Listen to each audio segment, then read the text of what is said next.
by the right of the council, by the will of the force. Welcome back into another episode of the Galaxy Famous Solo Show Approved Jedi Talk Podcast.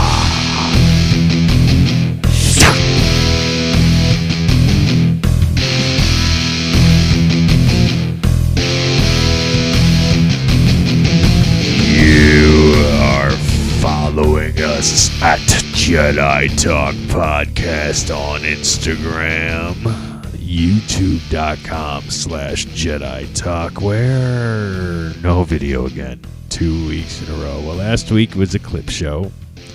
The week before that, we did video. And then in true Jedi Talk fashion, we'll get there when we get there. Give us time. I promise this is a priority for us, if that means anything to you. Does video mean anything to you? Does video podcasting mean anything to you? Like, do you have to have video with your podcast too? I know the numbers seem to do better too. So, but I am MeTOMicA. I'm a third of the council. I'm sorry. My God, the Evan wound is still fresh. Our former co-host Evan T. Boucher, still fresh, guys. So. It's not third, half. I'm half of the council here tonight. I'm normally half of the council, but I'm the only part of the council here tonight. Brad is stuck in the lounge on top of the roof of Toledo's. Something about a wasp nest. He thought he can get honey from a wasp nest. I tried to explain to him that that's not how it works, and then those wasps would be really, really pissed off. You know, at least bees make sense. The worker bees with the honey and, you know, the zoning restrictions, and then you know not to leave their hive. Yeah, you not to really fuck with their hive. They're not gonna do shit with you unless you knock that shit down, or you're like Winnie the fucking Pooh or something.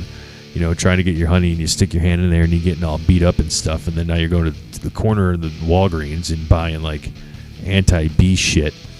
Okay, bear with me. It's just me, and don't forget you hit download. So, but Brad thought he can get honey out of a wasp nest that was on top of Toledo, so he's there. He's stuck there. Last I checked, and he won't be here tonight. We'll find out if he was able to get his dick out of the wasp nest next week on Jedi Talk. I promise. But you're hearing a solo show here with MeTOMicA.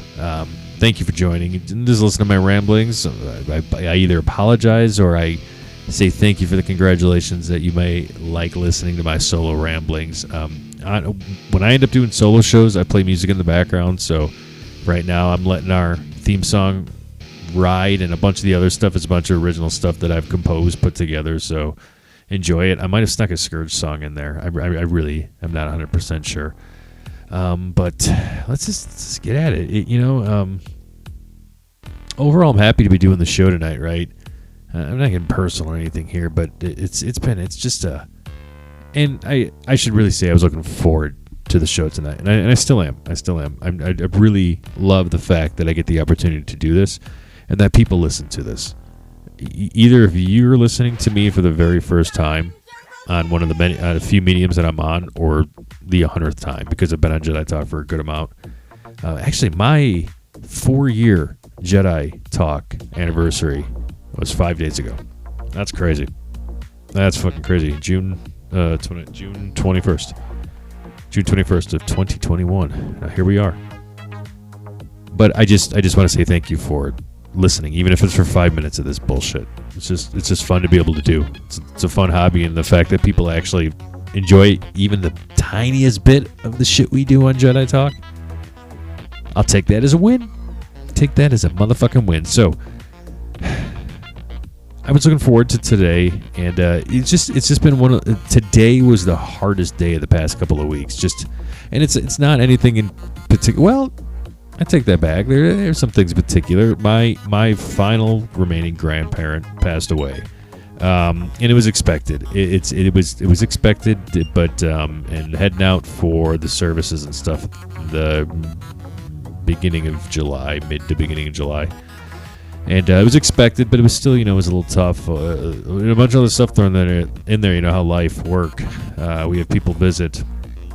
You get overwhelmed. Shit just doesn't slow down. And today was one of those days where you sit down and you're like, oh, one of those I can't do anything right days, right? It just felt like anything you did today, you couldn't pick yourself back up, and it's like everything else was better than what you could do, or.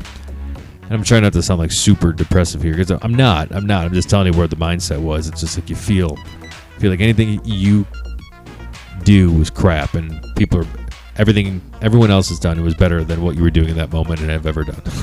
It's like a culmination of shit. So you look forward to Jedi Talk, right? Look forward on here and spew bullshit about Star Wars. But that's where we're at. There's a tiniest bit of news, the tiniest bit of stuff that I could spew on about.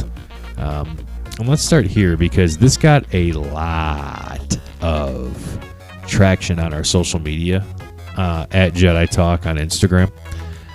Specifically, this is Mark Hamill's autograph pricing. So I guess he was in a con. I don't know. I want to say it was Atlanta.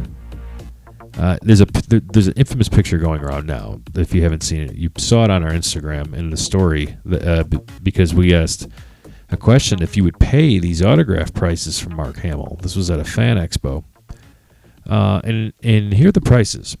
So for a signed 8x10, $400. I did not mix words. It's the cheapest thing he's got on this list. Mark Hamill, Luke Skywalker, and the voice of the Joker too. I gotta make sure I mention that, because he's goated in that. So 8x10 signed photo, $400. Premium, whatever premium is, maybe he puts lipstick on his butthole and farts on the picture, $500. And then bulk, which I don't know if I want to know what that is, $700. Limited quantities available each day. So again, $400 for an 8x10, $500 for premium, $700 for bulk. Not a single one of you, listeners, followers, said they would pay this. I don't think I would. I wouldn't. I'm trying to admit. Now, I've paid more than this to see my favorite band, to be inches away from Metallica. Maybe that's different. I can't knock anybody who would pay this. If you've got the funds, go for it. I know somebody told us on Instagram when I shared it that, like, I love. They said I love Luke Skywalker, but I also have to eat and I need electricity. And that's the case here, right? You got to decide. $400 is a lot of change. I understand inflation has made a potato more valuable than $1, but $400 is still a nice chunk of cheddar that could be spent more responsibly, should I say? And I don't know. I don't want to see Mark Hamill run around screaming that things are too expensive and that you're squeezing the middle person out of stuff when he's. I mean, you could say he's doing the same thing, but what he's offering is a luxury. And if you've got money for a luxury, you're willing to pay for it. But then again, there's the argument to say that everybody, and especially coming from Mark, and he's loud about it online. Okay, I'm not calling him out on anything, and other than he's loud about it. And it's like, if you want to speak up for the little person, then I don't know, wouldn't charge him a quarter of their rent to get your autograph, and you barely look at him, right? I don't know. It's and no shade, no hate towards Mark. There's just criticism towards these prices. Does he set them? I mean, does the company you work for ask for a premium, and Mark's got to make money himself, right? So it is what it is. He's Luke fucking Skywalker. He's been Luke Skywalker for nearly 50 fucking years. He could do this. He's earned to be able to do this if people pay for it, and they do. They do. But I still have yet to talk to somebody who said they would. So, have you not had a chance to tell us yet? Would you pay those prices for Mark? Luke Skywalker, man. New Hope, I don't know. Would you? Think about it. 400, 500, 700.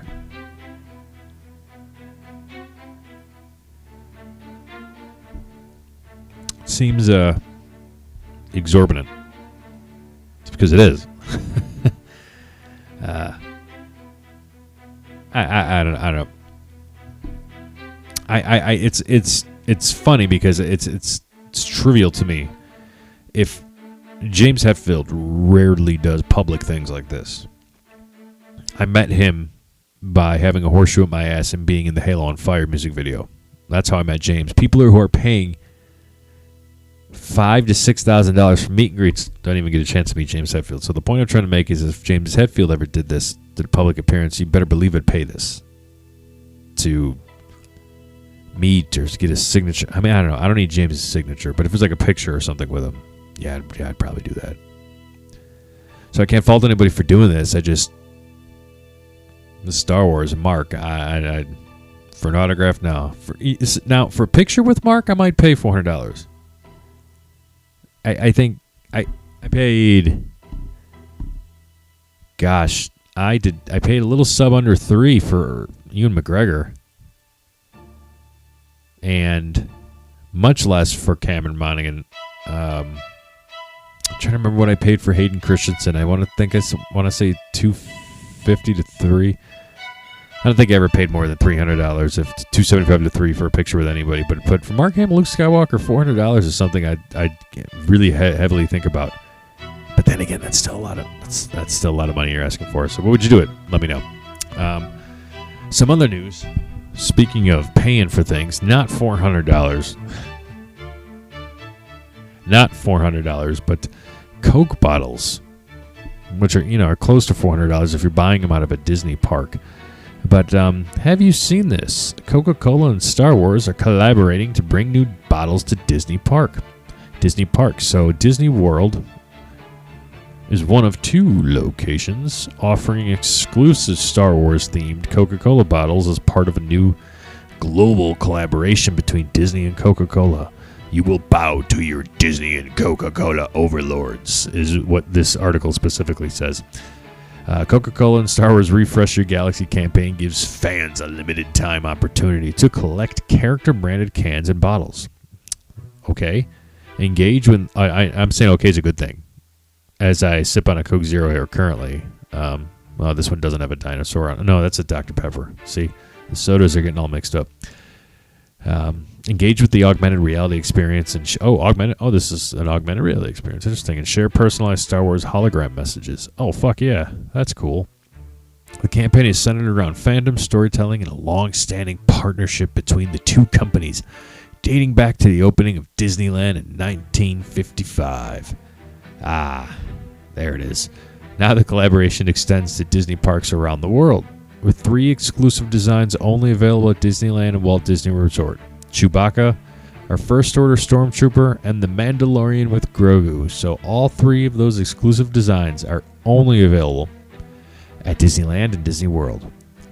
Out of Chewie, First Order Stormtrooper, Mando, and Grogu, I assume Mando and Grogu is going to be the more popular one. I wonder how the Disney adults are going to react to this. Unless they've made a shit ton of these. And they're just going to be everywhere, like they share a Coke on Space Mountain, like back in 2017. Those were cool. I like those. A cornerstone of Disney's collaboration with Coca-Cola continues to be creating blah, blah, blah. A bunch of SVPs. Oh, those are the ones specifically in the Disney parks, because there's more. In total, 30 Star Wars characters will appear on cans and bottles. 27 available in global markets and 3 exclusively at Disney resorts in Florida and California. The character lineup includes a broad mix from across the saga, including such as the original Coke will have Obi-Wan, Kylo Ren, Ahsoka Tano, Boba Fett, The Mandalorian, Queen Padme Amidala, and others.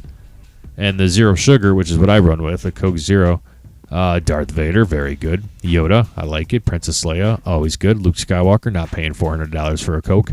Grogu, Rey. Rey. I don't know what you talk about, Rey. Daisy Ridley.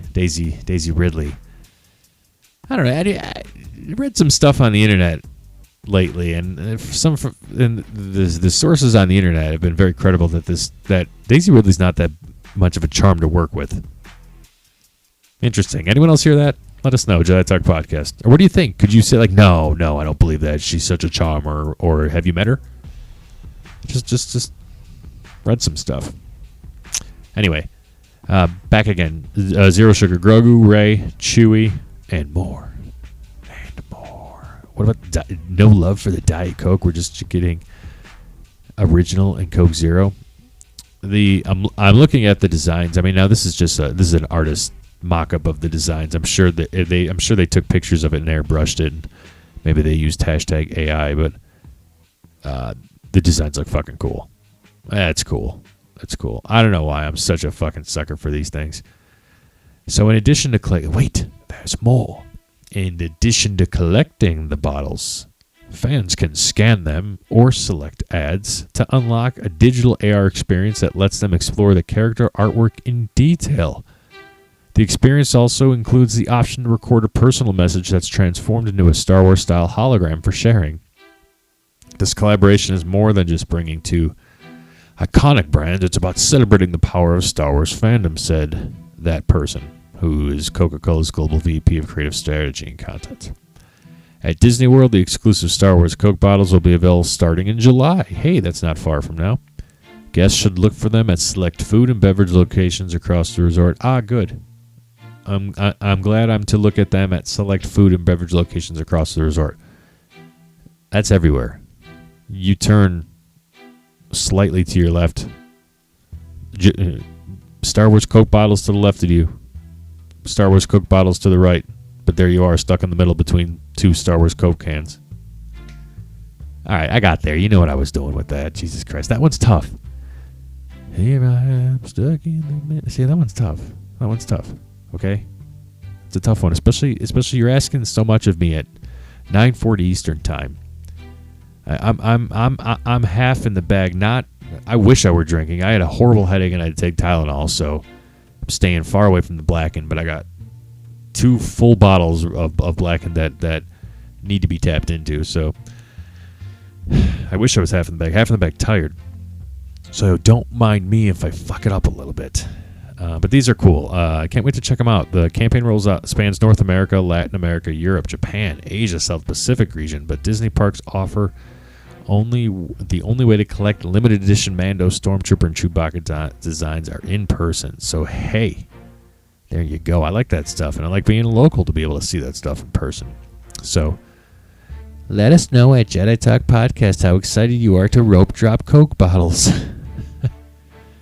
You just know there's some Disney adults that are going to do that.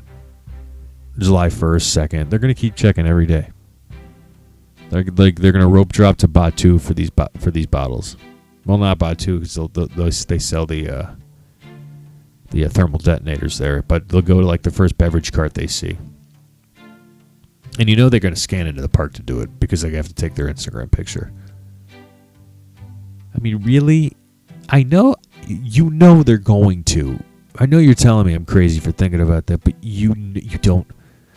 You don't know these people, these fucking crazy, childless fucking Disney adults, okay? And it's not all of them, okay? It's not, but it's just the ones who are loudest, the stereotype ones who get yelled at, okay? It's the ones who cut you off in line, the ones who just will step on your shoe and cry because you stole their lightning lane. And this is coming from a passhole myself. I am a self-proclaimed passhole, TM. Okay? Deal with it. But these people on another level. And they're going to have them all collected and up on their shelf. And of course, there's going to be the eBay resellers who called off to their call center job just to run to Disney Springs to buy a bunch of Coke bottles to sell to the people who won't get off their couch and just take a trip. You got the money. Just stop spending money on frivolous eBay purchases or having a secondhand shopper and like a Discord server find you something. First off, Disney doesn't give a shit about that. If they did, they would truly crack down on those people. Disney's still making money. They don't give a shit. People are still coming to the park. It's not deterring anybody from coming to the parks. Sure as shit. But hey, new Coke bottle Star Wars. So check this out. StarWars.com officially revealed an interactive map of the Star Wars galaxy. And I'm on it right now. Check out StarWars.com. This is truthful. Where they have uploaded, and it is a fun interaction. Right in the middle, they have like the deep core of planets, and then core. They have colonies, inner rim, expansion. There are so many. I don't think I've ever seen an extensive Star Wars map this big. That's what she said. The deep core planets. Interesting. Or are those planets? What's red? What's the key for red? I just want to make sure those are planets, and I'm not like an anomaly or something. Check it out. It's pretty cool. I was just messing around with this earlier, and I noticed that Aten was actually very close to Dathomir. Shockingly close. I'm going to try to find it earlier. Or find it again. This stupid fucking Mac. I swear to God. These people yell, like, hey, he's an old man. I'm not 40 yet, you fucks. But I noticed Aten was close to Dathomir. Dathomir is where Thrawn was headed, correct? With his undead zombie troopers there. As he was leaving the Peridia and heading back to the galaxy that he left. I think they're heading to Dathomir, right? And they're most likely going to park it over on Dathomir. Dathomir's fairly close to Aten there. Is Thrawn going to show up at Aten, take all those credits to fund his war? Interesting. I don't know. It's certain. I mean, does he need to? I don't know. Does he have everything he needs on that giant ass ship of his? Who the fuck knows? Who the fuck knows? But what I know of is this is a giant interactive map that you need to go check out immediately. They have everybody's favorite Dantooine on here. Some planets, my God, I must have either been sleeping. Oh, here's Aten and Dathomir, yeah. When they've mentioned these, or they snuck these planets in on me. There's Akiva. Love hanging out in Akiva. Damn, I didn't know Akiva was that close to Dathomir. Send us to Dathomir in the next Outlaws mission. Oh, Yavin? Damn. I'm shocked that there weren't no more like Night Sisters and Brothers on Yavin, unless there were. This is cool. Aldani. Hey. Aldani. A lot of those in the Outer Rim. Man, so many fucking planets in the Outer Rim. The Outer Rim. They even have hut space on the interactive map. Do the huts still even the huts must still have space now. Or was that just recognized when they were at the height of their hut? The height of their hut. Toydaria, Nalhutta, Saki, Tatooine, Narkapa. That's just the territory. Tarsant, yeah. That's more hut. So here I am just like talking to myself, thinking that you can see the actual map. Check it out. It is on StarWars.com. I could literally spend fucking hours here going through. There's Jakku all the way on the other side. This is cool. This is cool. I think I might know what I'm doing tonight if I can't sleep. Checking out this interactive map. I put a call out there for some questions. I think we had at least one that wasn't Kyle being an idiot. Kyle, I blame you for everything. Okay, you're just the pimple on society's ass. I'm checking the questions right now. Just want to make sure. Hey, we have a couple here. Yeah, there's two that I can see if I can answer. So, the first one from Derek says, "What kind of ride or attraction does Galaxy's Edge need?" Oh, that's a great question. Galaxy's Edge needs a giant people eater. Whatever it is, something slow, omni-mover, dark ride needs something that churns a ton of people in and out of it, whatever it is. That's what I'm going to answer, because that's how you get Rise of the Resistance a little bit more operational, a little less of a wait time. The Falcon's okay, I think, right now. Sometimes that's got like a 10-minute wait. That's how you eat up some of the space, because Batu's the most popular land. The Galaxy is the most popular land in Hollywood Studios. Maybe at Disney World to begin with, specifically, but it needs that. There was that old Bantha riding ride and the creature riding ride back in the day that was supposed to get greenlit, but then just got canceled. They couldn't figure out the logistics of it or something. It was just they couldn't load that many people in. I don't know. Expand on that. Something. Ride a blurg. That's just like a blurg people mover, the blurgo mover. I don't know.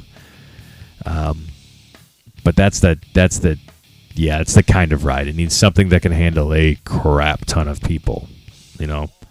Maybe a 45-minute Ellen's Energy Adventure type of thing to keep people occupied inside an air conditioning. Doing it Hoth. They're not doing anything with the Galactic Star Cruiser. Yeah, I know offices, blah, blah, blah, but send us to Hoth over there. Make it cold. Turn up the AC, Disney. Next question is, what Star Wars time frame do you want to see explored more in the media? In media. Right now, I've had about enough of post-Episode 3, right before Rogue One. Andor was perfection, but they do a lot. They've done a lot of this time. Clone Wars stuff, I simply don't need any more of that. I'm good on High Republic. High Republic is sorting itself out through the novels and video games too with Survivor. And other things like comics. But I simply just don't want to see anything more from the High Republic right now, since it's kind of dominating those mediums. I see. I thought the question was about TV. So I would say, so my vote's not going to be High Republic, though. We've seen a bunch of Clone Wars. There's just so much potential in what we haven't seen yet post Episode 9. I want that. But if the question is the time frames of what we've seen now, yeah, definitely between 7 and 9. Or I'm sorry, 6 and 7. Mando's doing its absolute best in Ahsoka to try to piece it all together, but there's still so much more there. I know that Secrets of the Sith is doing what it can, and it has done a good job of explaining somehow Mr. Palpatine's returned. So anyway, that's the layup type of question, But boy, what would be really cool is to see Luke from Episode 4 to 5. I've always thought that that's just such a tremendous period, and in fact, before Outlaws was announced, I had not pitched, but on the show I said, man, a video game between Episode 4 and 5, like training, like having Luke train, or just like learn things on his own, or trying to learn more about the Force, or trying to connect with Ben, or trying to connect, find Yoda or something. I don't know. That would be cool. That'd be a cool video game, and a bunch of different like missions for the Rebellion in like early days, right? Early Leia, early Han. So I'd say between 4 and 5. That's my official answer. Good questions. We had mentioned Ahsoka doing its best to figure things out, and finally, Ahsoka Season 2 is continuing along, chugging along, filming. I can't wait to check that out. And that's getting a Season 2, but I don't know if you guys know Tamara Morrison, who plays all of our beloved Captain Rex, and or at least voices, and Boba Fett, Jango Fett. He has played Boba Fett in the first season of Book of Boba Fett. He's out here to anybody who will listen to him right now. Tamara Morrison is, and basically saying where's his Season 2 of his series, buddy. Book of Boba Fett wasn't as great as I think you think it is, just because all these other people are getting it. And I hate to break it to you, but Ahsoka Tano is a more popular character than Boba Fett right now. You can't say that 40, 50 years ago. Absolutely not. Well, one, Ahsoka didn't exist, but can't say that anymore. So I don't think you're getting a Season 2. You should just accept the fact that I think you're good in the cameo / like main sidekick role. That's what Boba Fett's always been. Maybe the experiment was Boba Fett by itself didn't work. It didn't for us, right? From what we've got right now, we've got some good things in there, but the great things that we got from Book of Boba Fett, guess what? They involved Luke, they involved Ahsoka, and they involved Mandalorian. Boba Fett was barely fucking in them. And then we got the Go-Go Power Rangers. It's just before I go off on those tangents again, Tamara Morrison, I think she'll be lucky you got a Season 1. It just is what it is. I've been rambling for 30 minutes. You guys have been great. I've been MeTOMicA from Jedi Talk. Follow us at Jedi Talk Podcast on Instagram, youtube.com/Jedi Talk. Videos coming, or it's sporadic. Okay? Enjoy the audio from here on out. And enjoy the Droidsmith having a couple of fuzzy tauntauns and ogres. We'll see you next week. Rise, Jedi Knight.